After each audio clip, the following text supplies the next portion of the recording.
ಕೋಡಂಗಿ ಇಸ್ಕೊಂಡವನು ಈರ್ಭದ್ರ ಅಂತಾರಲ್ಲ, ಇದಕ್ಕೆ ನೋಡಿ 20 ವರ್ಷದಿಂದ ಬಾಡಿಗೆ ಮನೆಯಲ್ಲಿದ್ದ ಅಮ್ಮ ಮಗಳು ಇಡೀ ಏರಿಯಾ ಜನರಿಗೆ ಉಂಡೆನಾಮ ಉಜ್ಜಿ ಹೋಗಿದ್ದಾರೆ. ಕಮಿಷನ್ ಆಸೆ ತೋರಿಸಿ ಕೋಟಿ ಕೋಟಿ ಲೂಟಿ ಮಾಡಿದ್ದಾರೆ.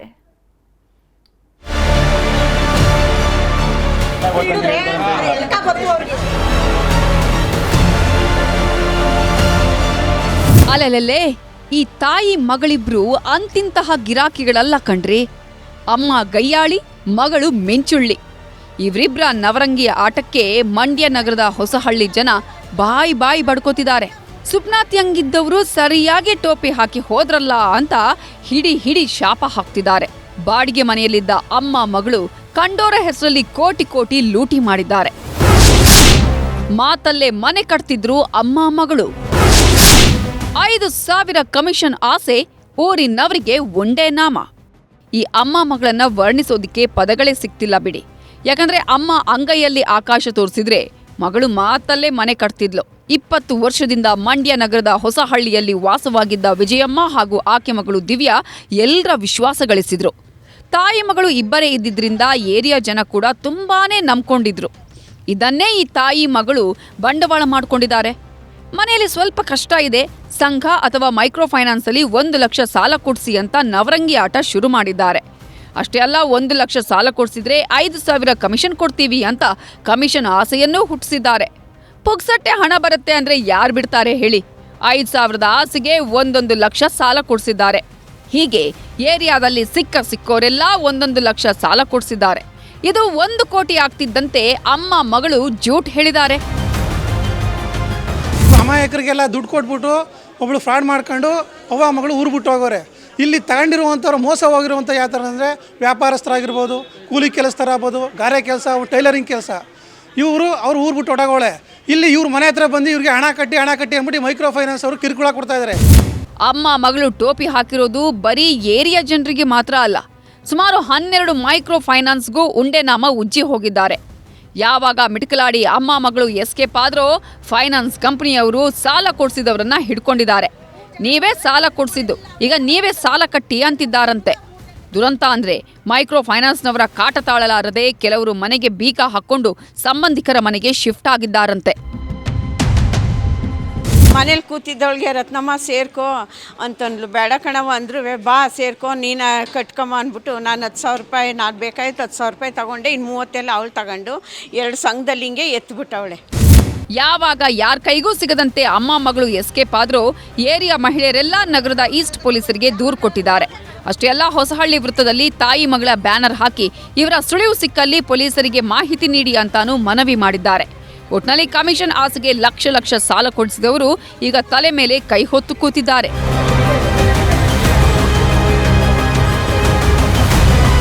ಸುನಿಲ್ ಗೌಡ, ನ್ಯೂಸ್ 18 ಮಂಡ್ಯ.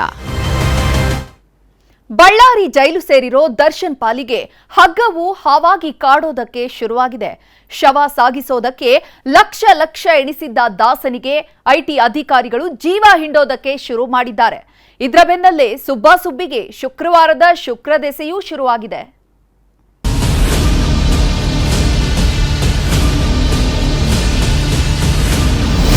ಪಾಪಿ ಸಮುದ್ರ ಹೊಕ್ಕರು ಮೊಣಕಾಲುದ್ದ ನೀರು ಅಂತಾರಲ್ಲ, ಹಾಗಾಗಿದೆ ಸ್ಯಾಂಡಲ್ವುಡ್ ಸುಲ್ತಾನ ಅಂತ ಕರೆಸ್ಕೊಳ್ತಿದ್ದ ದರ್ಶನ್ ಪರಿಸ್ಥಿತಿ. ಜೈಲಿನಿಂದ ಬಿಡುಗಡೆಯಾದ್ರೆ ಸಾಕು ಅಂತ ಪರದಾಡ್ತಾ ಇರೋ ಹೊತ್ತಲ್ಲೇ ಸಂಕಷ್ಟಗಳ ಸರಮಾಲೆಯೇ ಕೊರಳು ಸುತ್ತಕೊಳ್ತಿದೆ. ಕೊಲೆ ಕೇಸ್ನಲ್ಲಿ ಹೊರಗೆ ಬರೋದ್ ಹೇಗಪ್ಪ ಅಂತ ಕಣ್ಣೀರಿಡ್ತಿರೋ ದರ್ಶನ್ಗೆ ಐಟಿ ಅಧಿಕಾರಿಗಳು ಜೀವ ಹಿಂಡೋಕೆ ಶುರು ಮಾಡಿದ್ದಾರೆ.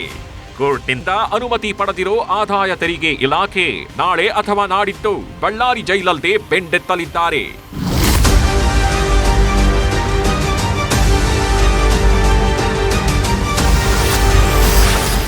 ಸೆಪ್ಟೆಂಬರ್ 26 ಅಥವಾ ಸೆಪ್ಟೆಂಬರ್ 27ರಂದು ದಾಸನ ವಿಚಾರಣೆಗೆ ಸಮ್ಮತಿ.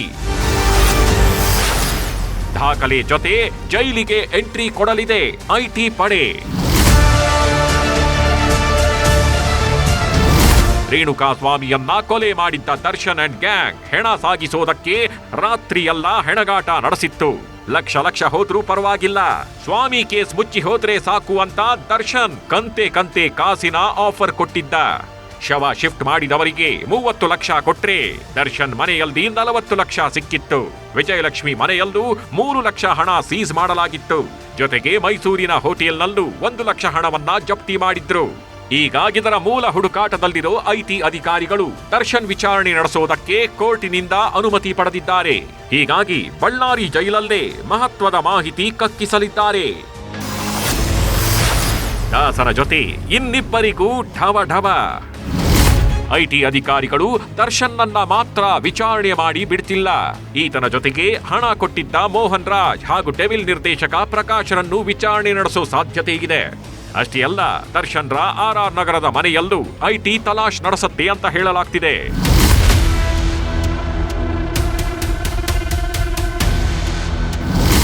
ಬಳ್ಳಾರಿ ಜೈಲಲ್ಲಿರೋ ದರ್ಶನ್ ಪಾಲಿಗೀಗ ನವಗ್ರಹಗಳೇ ಹೆಗಲೇರಿ ಕೂತಿವೆ. ಒಂದಾದ ಮೇಲೆ ಒಂದು ಸಂಕಷ್ಟ ಎದುರಾಗ್ತಿದೆ. ಹೀಗಾಗಿ ದರ್ಶನ್ನನ್ನ ಭೇಟಿ ಮಾಡಿದ ವಕೀಲ ರಾಮ್ ಸಿಂಗ್ ಕೆಲ ಕಾಲ ಮಹತ್ವದ ಚರ್ಚೆ ನಡೆಸಿದ್ದಾರೆ. ಅಲ್ಲದೆ ಐಟಿ ವಿಚಾರಣೆಯನ್ನ ಹೇಗೆ ಎದುರಿಸಬೇಕು ಅನ್ನೋ ಮಾಹಿತಿಯನ್ನೂ ನೀಡಿದ್ದಾರಂತೆ. ಶುಕ್ರವಾರ ಸುಬ್ಬಾ ಸುಬ್ಬಿ ಜಾಮೀನು ಅರ್ಜಿ ವಿಚಾರಣೆ. ಜೈಲು ಸೇರಿದ ಮೇಲೆ ಸುಬ್ಬಾ ಸುಬ್ಬಿ ದೂರವಾಗಿ ಹೋಗಿದ್ದಾರೆ. ದರ್ಶನ್ ಹಾಗೂ ಪವಿತ್ರ ನಡುವೆ ಇದ್ದ ಮೊದಲ ಆತ್ಮೀಯತೆ ಇಲ್ಲ. ಆದ್ರೆ ಜಾಮೀನು ಅರ್ಜಿ ವಿಚಾರಣೆ ಮಾತ್ರ ಒಂದೇ ದಿನ ನಡೆಯಲಿದೆ. ಶುಕ್ರವಾರ ಇಬ್ಬರ ಜಾಮೀನು ಅರ್ಜಿ ವಿಚಾರಣೆ ನಡೆಯಲಿದೆ. ಇವತ್ತು ಪವಿತ್ರ ಗೌಡ ಜಾಮೀನು ಅರ್ಜಿ ವಿಚಾರಣೆ ಬರ್ತಿದ್ದಂತೆ ಆಕ್ಷೇಪಣೆ ಸಲ್ಲಿಸಲು ಸಮಯಾವಕಾಶ ನೀಡುವಂತೆ ಎಸ್ಪಿಪಿ ಮನವಿ ಮಾಡಿದ್ರು. ಹೀಗಾಗಿ ವಿಚಾರಣೆಯನ್ನ ಶುಕ್ರವಾರಕ್ಕೆ ಮುಂದೂಡಿದ್ದಾರೆ. ಒಟ್ನಲ್ಲಿ ದರ್ಶನ್ ಪಾಲಿಗೆ ವಕ್ರದೆಸೆ ಶುರುವಾಗಿದ್ದು ಒಂದಾದ ಮೇಲೆ ಒಂದು ಸಂಕಷ್ಟ ತಗಲಾಕೊಳ್ತಿದೆ. ಬಳ್ಳಾರಿಯಿಂದ ಬಸವರಾಜ್ ಹರನಹಳ್ಳಿ ಜೊತೆ Muniraju, crime bureau, news 18 Bengaluru. 2.5 ತಿಂಗಳ ಹಿಂದೆ ಶಿರೂರಲ್ಲಿ ಅಪ್ಪಳಿಸಿದ ಯಮಗುಡ್ಡ 11 ಮಂದಿಯನ್ನ ಜೀವಂತ ಸಮಾಧಿ ಮಾಡಿತ್ತು. 8 ಜನ ಶವವಾಗಿ ಸಿಕ್ಕರೆ ಇನ್ನೂ 3 ಎಲ್ಲೋದ್ರು ಅನ್ನೋ ಸಣ್ಣ ಸುಳಿವು ಸಿಕ್ಕಿರಲಿಲ್ಲ. ಇದೆಲ್ಲ ಆಗಿ 70 ದಿನಗಳ ಬಳಿಕ ಹೆಣದ ಲಾರಿ ಮೇಲೆದ್ದಿದೆ.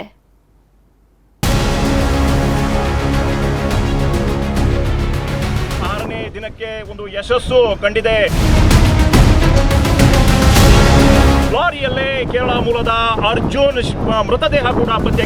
70 ದಿನಗಳ ಕಾಲ 3 ದಿಕ್ಕಲ್ಲೂ ಮೂಲೆ ಮೂಲೆ ಹುಡುಕಾಟ ನಡೆದಿತ್ತು. ಹಗಲು ರಾತ್ರಿ ಎನ್ನದೆ ಸೇನೆ ಪೊಲೀಸರು ಕಣ್ಣಿಗೆ ಎಣ್ಣೆ ಬಿಟ್ಕೊಂಡು ಕಾರ್ಯಾಚರಣೆಯನ್ನ ಮಾಡ್ತಿದ್ರು. ಇವತ್ತಲ್ಲ ನಾಳೆ ನದಿಯಲ್ಲಿ ಕೊಚ್ಚಿ ಹೋದವರ ಮೃತದೇಹವಾದ್ರೂ ಸಿಕ್ಕೇ ಸಿಗುತ್ತೆ ಅಂತ ಕುಟುಂಬಸ್ಥರು ವಿಶ್ವಾಸವನ್ನ ಇಟ್ಕೊಂಡಿದ್ರು. ಇದೆಲ್ಲದಕ್ಕೂ ಈಗ ಫಲ ಸಿಕ್ಕಿದೆ. ಶಿರೂರು ಗುಡ್ಡ ಕುಸಿತದ 2.5 ತಿಂಗಳ ಬಳಿಕ ಕೇರಳ ಮೂಲದ ಲಾರಿ ಚಾಲಕ ಅರ್ಜುನನ ಮೃತದೇಹ ಲಾರಿ ಸಮೇತ ಮೇಲಕ್ಕೆ ಬಂದಿದೆ.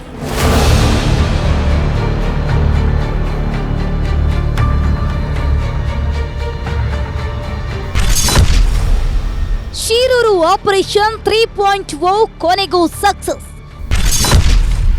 ಲಾರಿಯಲ್ಲೇ ನೇತಾಡ್ತಿತ್ತು ಅರ್ಜುನನ ಮೃತದೇಹ. ಜುಲೈ 16 ಉತ್ತರ ಕನ್ನಡ ಜಿಲ್ಲೆಯ ಜನರ ಪಾಲಿಗೆ ನರಕ ಸೃಷ್ಟಿಯಾದ ದಿನ. ಶಿರೂರು ಅನ್ನೋ ಊರು ಕೊಚ್ಚಿ ಹೋದಂತಹ ದಿನ. ಯಮರೂಪದ ಗುಡ್ಡ ಕುಸಿತಿದ್ದಂತೆ 11 ಜನ ನಿಂತಲ್ಲಿ ಕುಂತಲ್ಲೇ ಪ್ರಾಣ ಬಿಟ್ಟಿದ್ರು. ಸುಮಾರು 1 ತಿಂಗಳ ಕಾಲ ನಡೆದ ಹುಡುಕಾಟದಲ್ಲಿ 8 ಮಂದಿಯ ಮೃತದೇಹಗಳು ಪತ್ತೆಯಾಗಿತ್ತು.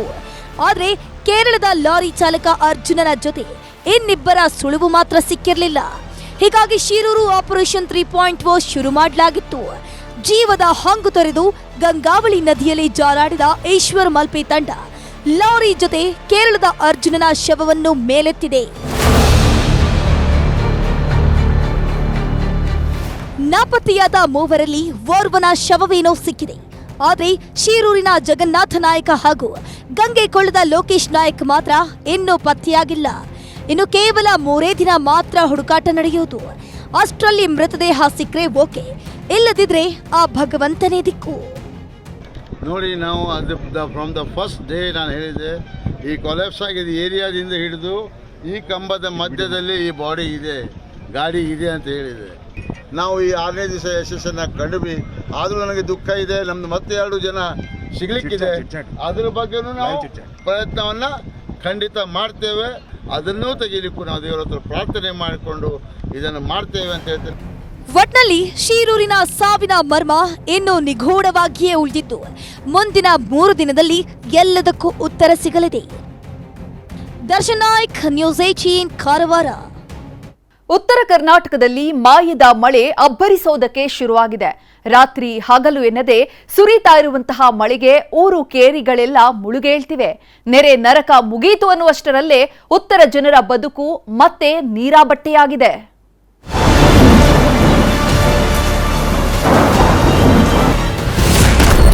ಪುಬ್ಬ ಆಯ್ತು, ಈಗ ಉತ್ತರ ಅಬ್ಬರ. ಮನೆಗಳು ಧರಾಶಾಯಿ, ಜನರಿಗೆ ನರಕ ದರ್ಶನ. ಪುಷ್ಯ ಮಳೆ ಅಬ್ಬರಿಸಿದ್ದಾಯ್ತು. ಪುಬ್ಬ ಮಳೆ ಬೊಬ್ಬಿರಿದಿದ್ದು ಮುಗಿಯಿತು. ಈಗ ಉತ್ತರ ಮಳೆ ಆರ್ಭಟ ಶುರುವಾಗಿದೆ. ಬಿಟ್ಟು ಬಿಡದೆ ಸುರಿಯುತ್ತಿರೋ ಮಳೆಗೆ ಉತ್ತರ ಕರ್ನಾಟಕ ಮಂದಿ ಮುಳುಗೇಳ್ತಿದ್ದಾರೆ. 1 ತಿಂಗಳ ಹಿಂದೆ ನೆರೆ ನರಕದಿಂದ ತತ್ತರಿಸಿ ಹೋಗಿದ್ದವರು ಮತ್ತೀಗ ಮಹಾಮಳೆಯ ಹೊಡೆತಕ್ಕೆ ಕಂಗಾಲಾಗಿದ್ದಾರೆ. ಮನೆಗಳು ಧರಾಶಾಯಿಯಾಗ್ತಿದ್ರೆ ದವಸ ಧಾನ್ಯಗಳೆಲ್ಲ ನೀರು ಪಾಲಾಗ್ತಿವೆ. ಇದೇನು ಮಳೆಯೋ ಮಾಯದ ಮಳೆಯೋ ಒಂದೂ ಗೊತ್ತಾಗ್ತಿಲ್ಲ. ವರುಣನ ಅಬ್ಬರಕ್ಕೆ ಚಿಕ್ಕೂಡಿ ಜನ ತೊಯ್ದು ತೊಪ್ಪಿಯಂತಾಗಿದ್ದಾರೆ. ಅಥಣಿ ಪಟ್ಟಣದ ತಗ್ಗು ಪ್ರದೇಶದ ಮನೆಗಳಿಗೆ ನೀರು ನುಗ್ಗಿ ದೊಡ್ಡ ಅವಾಂತರ ಸೃಷ್ಟಿಯಾಗಿದೆ. ಚರಂಡಿ ದುರಸ್ತಿ ಮಾಡದ ಅಧಿಕಾರಿಗಳ ವಿರುದ್ಧ ಜನ ಹಿಡಿಶಾಪ ಹಾಕ್ತಿದ್ದಾರೆ. ಬಿಟ್ಟು ಬಿಡದೆ ಸುರಿಯುತ್ತಿರೋ ಮಳೆಗೆ ಕಲಬುರಗಿ ಜನ ಹೈರಾಣಾಗಿದ್ದಾರೆ. ಜೋರು ಮಳೆಗೆ ದಿಗ್ಗಾವಿ ಗ್ರಾಮ ಸಂಪೂರ್ಣ ಜಲಾವೃತವಾಗಿದೆ. ದೇವಸ್ಥಾನಕ್ಕೂ ವರುಣದೇವ ಜಲ ದಿಗ್ಬಂಧನ ಹಾಕಿದ್ದು ಊರಿಗೆ ಊರೇ ಮುಳುಗಿ ಹೋಗ್ತಿದೆ.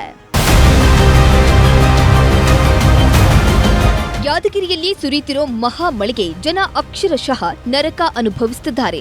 ಚಾಮನಹಳ್ಳಿಯಲ್ಲಿರೋ ಸೇತುವೆ ಮೇಲೆ ಅಪಾರ ಪ್ರಮಾಣದ ನೀರು ಹರಿತಿದ್ದು ಪ್ರಾಣವನ್ನೂ ಲೆಕ್ಕಿಸದೆ ಜನ ಸಂಚಾರ ಮಾಡ್ತಿದ್ದಾರೆ. ಇನ್ನು ಶಹಾಪುರ ನಗರದಲ್ಲಿ ಹಲವು ಮನೆಗಳಿಗೆ ನೀರು ನುಗ್ಗಿ ದೊಡ್ಡ ಅವಾಂತರವನ್ನೇ ಸೃಷ್ಟಿಸಿದೆ.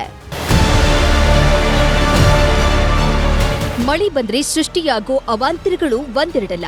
ಬಿಟ್ಟು ಬಿಡದೆ ಸುರಿಯುತ್ತಿರೋ ಮಳೆಯಿಂದಾಗಿ ಕೊಪ್ಪಳ ಜಿಲ್ಲೆಯ ಮಾದನೂರಿನ ರಸ್ತೆಗಳೆಲ್ಲ ಕೆಸರು ಗದ್ದೆಯಂತಾಗಿವೆ. ಈ ರಸ್ತೆಯಲ್ಲಿ ಓಡಾಡುವುದಕ್ಕಾಗದೆ ವಾಹನ ಸವಾರರು ಹಿಡಿಶಾಪ ಹಾಕ್ತಿದ್ದಾರೆ. ವಿಜಯಪುರ ಜಿಲ್ಲೆಯಲ್ಲಿ ಕಳೆದ 3-4 ದಿನದಿಂದ ಮಹಾಮಳೆಯಾಗ್ತಿದೆ. ನಿರಂತರವಾಗಿ ಸುರಿಯುತ್ತಿರೋ ಮಳೆಗೆ ಕಳ್ಳಕವಟಗಿ ಗ್ರಾಮದ ಸಂಗಮನಾಥನ ದೇಗುಲ ಮುಳುಗಿ ಹೋಗಿದೆ. ಹೀಗಾಗಿ ನೆರೆ ಪ್ರದೇಶಕ್ಕೆ ಭೇಟಿ ನೀಡಿದ ಸಚಿವ ಎಂಪಿ ಪಾಟೀಲ್ ನೆರೆ ಸಂತ್ರಸ್ತರ ಸಮಸ್ಯೆ ಆಲಿಸಿದ್ದಾರೆ. ಒಟ್ನಲ್ಲಿ 1 ತಿಂಗಳಿಂದ ಬಿಡುವು ಕೊಟ್ಟಿದ್ದ ವರುಣದೇವ ಮತ್ತೆ ಅಬ್ಬರಿಸೋದಕ್ಕೆ ಶುರು ಮಾಡಿದ್ದು ಜನರ ಬದುಕು ಮೂರಾಬಟ್ಟೆಯಾಗಿರುವುದಂತೂ ಸುಳ್ಳಲ್ಲ. Bureau report, news 18. ಮತ್ತಷ್ಟು ಪ್ರಮುಖ ಸುದ್ದಿಗಳನ್ನು ನೋಡೋಣ ಕನ್ನಡ ನಾಡಿ ಎಕ್ಸ್‌ಪ್ರೆಸ್‌ನಲ್ಲಿ. ಮುನ್ಸೂಚನೆ ನೀಡದೆ ಶಿರಾಡಿ ಘಾಟ್ನಲ್ಲಿ ರಸ್ತೆ ಕಾಮಗಾರಿ. ರಸ್ತೆ ನಿರ್ಮಾಣದಿಂದ ವಾಹನ ಸವಾರರಿಗೆ ಕಿರಿಕಿರಿ. ಗುತ್ತಿಗೆದಾರರ ವಿರುದ್ಧ ಜನರ ಆಕ್ರೋಶ. ರಾಯಚೂರಿನ ಸ್ವಾಮೀಜಿ ಮೇಲೆ ಲೈಂಗಿಕ ದೌರ್ಜನ್ಯ ಆರೋಪ. ಠಾಣೆ ಮೆಟ್ಟಿಲೇರಿದ ಸಂತ್ರಸ್ತ ತಾಯಿ ಮಗಳು. ಇದೆಲ್ಲ ಸುಳ್ಳು ಅಂತಿದ್ದಾರೆ ಶ್ರೀ ಶಂಭು ಸೋಮನಾಥ ಶಿವಾಚಾರ್ಯ ಸ್ವಾಮೀಜಿ. ವಿವಿಧ ಫೈನಾನ್ಸ್ ಕಂಪನಿಗಳಿಂದ ವಂಚನೆ ಆರೋಪ. ಬಾಗಲಕೋಟೆಯಲ್ಲಿ ಮೋಸ ಹೋದವರಿಂದ ಪ್ರತಿಭಟನೆ. ನ್ಯಾಯ ಕೊಡಿಸುವಂತೆ ನೂರಾರು ಜನರ ಆಗ್ರಹ. ಮಕ್ಕಳಿಗೆ ಕೊಡೋ ಹಾಲಿನ ಪೌಡರ್ಗೂ ಕನ್ನ. ಕಲಬುರಗಿಯಲ್ಲಿ ಮಿಲ್ಕ್ ಪೌಡರ್ ಕಳ್ಳ ಸಾಗಾಟ. ಕದಿಯಮರನ್ನ ಹಿಡಿದು ಪೊಲೀಸರಿಗೆ ಒಪ್ಪಿಸಿದ ಸ್ಥಳೀಯರು. ಗುಂಡ್ಲುಪೇಟೆಯ ಬಡಗೂರು ಗ್ರಾಮದಲ್ಲಿ ಹುಲಿ ಓಡಾಟ. ಸೆರೆ ಹಿಡಿಯುವಂತೆ ಗ್ರಾಮಸ್ಥರ ಒತ್ತಾಯ. ಹುಲಿಗಿಟ್ಟಿದ್ದ ಬೋನಿಗೆ ಬಿತ್ತು ಚಿರತೆ. ಮೈಸೂರು ದಸರಾ ಸಂಭ್ರಮಕ್ಕೆ ದಿನಗಣನೆ ಆರಂಭ. ನಾಳೆ ಗಜಪಡೆಯ ಪೂರ್ವಭಾವಿ ಕುಶಾಲತೋಪು ತಾಲೀಮು. ಅರಣ್ಯಾಧಿಕಾರಿಗಳಿಂದ ಸಕಲ ಸಿದ್ಧತೆ. ಇವಿಷ್ಟು ಕನ್ನಡ ನಾಡಿಯ ಪ್ರಮುಖ ಸುದ್ದಿಗಳು. ನೋಡ್ತಾ ಇರಿ ನ್ಯೂಸ್ 18, ಜಾಲ ನಮ್ಮದು, ಬಲ ನಿಮ್ಮದು.